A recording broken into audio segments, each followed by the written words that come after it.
Got a great presentation for you truth buffs out there. This is it. This is the last word on truth of the human experience. Yeah. It's called Everything Depends on the Givens.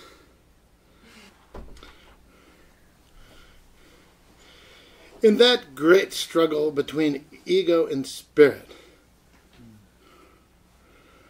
spirit victory depends not on a person struggling against the givens that the ego has the person believing. Rather, it depends on the rejection of those givens.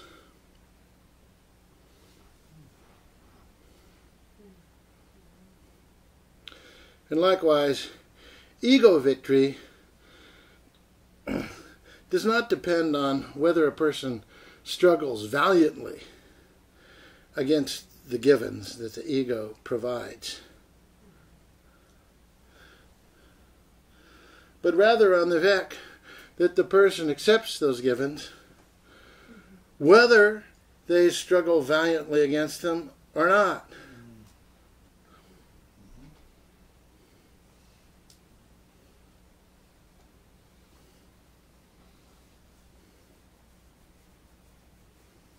For example, ego might have us thinking, given that I'm a wretch, I need to do some serious sadhana. Given that I'm a wretch, I need to do some serious discipline, some serious good works, some serious stretching, some serious efforting and manipulations of one kind or another, some serious improvement and development of some kind. And yet, still, the conviction and belief that I am that, the acceptance of the idea that I am a wretch as a given,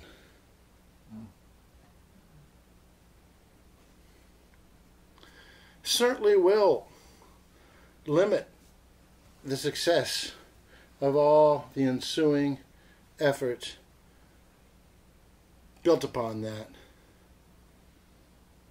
to offset that, beat that, obviate that, or compensate for that.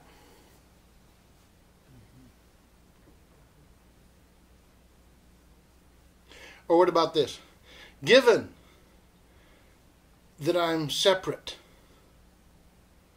I need to create relationship.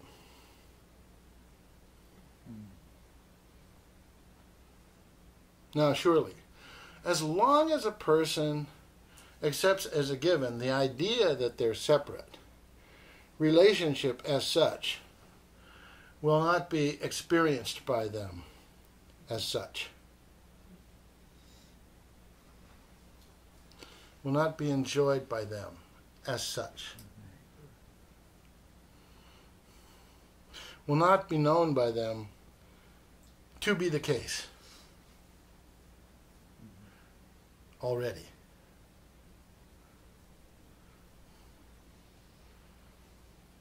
And that's why I repeat, the ego's rule over humanity is established by getting human beings to accept certain things as givens.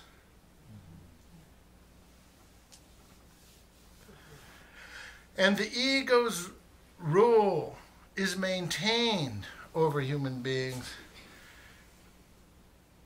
for as long as they continue to accept those givens as the reality of their situation, as what is true, as the fact of the matter of their lives. It will continue. It will be handily and effectively maintained.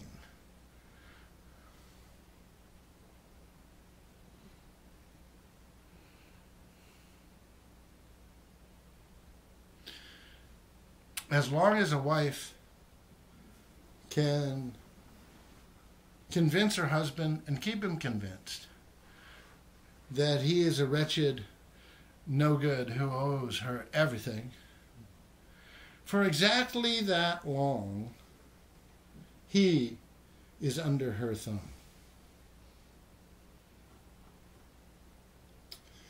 For as long as a husband can convince his wife that she is a no good nothing, for exactly that long she is under his dominion. And each of them will do what the other makes them do, as long as they're laboring under the belief that that person's negative view of who they are is true, is the case, is a fact.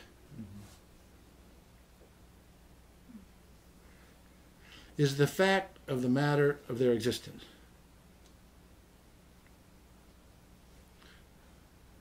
Is the reality of their existence, of their being, of their identity, of who they are.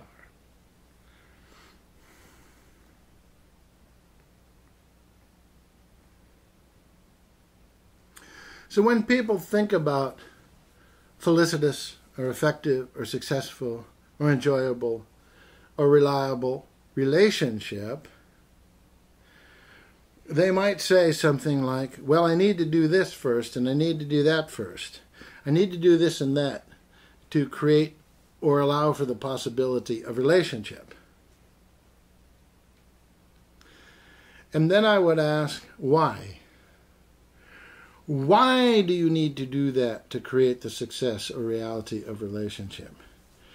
Because of what do you need to do all those various things to render yourself fit for it, capable of it, and so forth? Because of exactly what?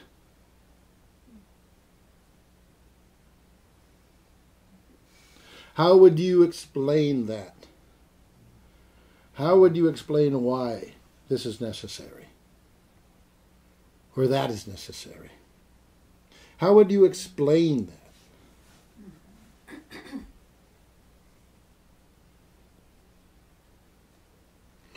Whatever the answer that comes, that answer is the givens.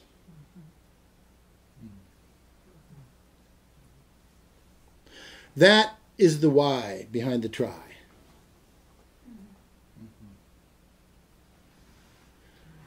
And that is the lie and the cry and the die behind it.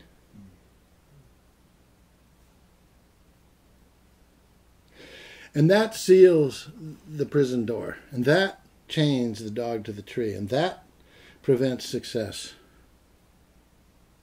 Without any doubt. Until it is rejected thoroughly.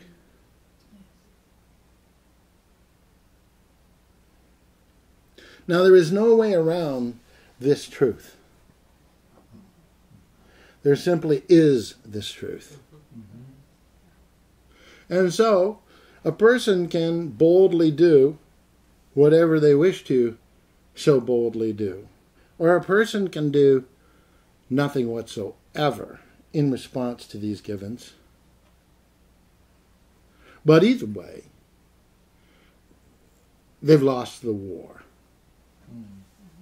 Either way, success is unobtainium, given the givens. Given that the givens continue to be accepted as such, as givens, as facts, as the fact of the matter of one's existence.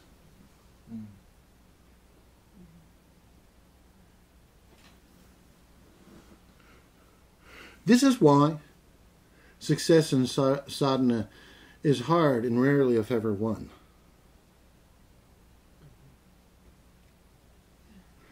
It is not in sadhana that success is won. It is won in the acceptance of the actual truth and the rejection of the givens that are not true. That is exactly and precisely where the struggle of life is won. If it is to be won, and it is to be won, then that is exactly where it is won, and there's no other way to win it. Ever. Ever, ever, ever. Ever. If a person is one of those wankers that gets off on fruitless effort because it proves some diabolical truth is true, then great.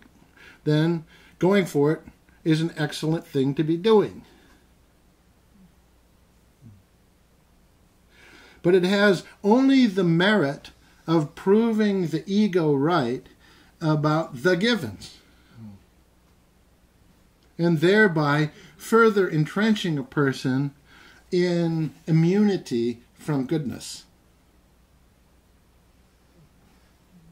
and from God and from love.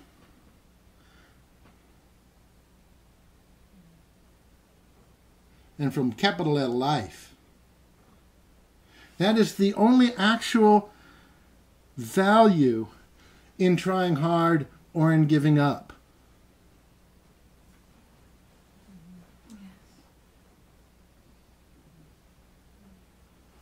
Within the givens.